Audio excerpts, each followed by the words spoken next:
बिस्मिल्लाहिर्रहमानिर्रहीम। अस्सलाम वालेकुम डियर फ्रेंड्स। इस रमज़ान इस रेसिपी ने तो कमाल ही कर दिया। आज मैं बनाने जा रही हूँ चना चाट, जो कि धूम मचाने वाली है।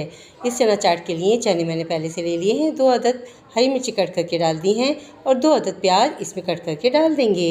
आप अपनी क्वांटिटी के हिसाब से ले सकते हैं इसको।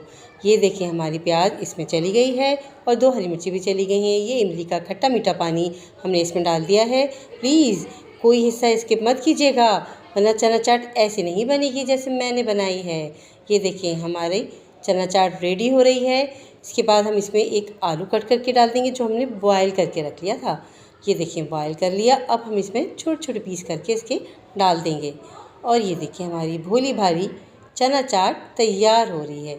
अब इसमें मसाला डल जाएगा तो ये बहुत ही तेज़ होने वाली है। ये हमने इसमें नमक डाल दिया है। आप हस्बे ज़ायक़ा ले सकते हैं अपनी क्वांटिटी के हिसाब से, अपने टेस्ट के अकॉर्डिंग। ये चाट मसाला हमारा इसमें चला गया। ये देखिए हमारी रेडी हो गई है। रेसिपी पसंद आए तो ज़रूर कमेंट कीजिएगा। ओके, अल्लाह हाफिज़।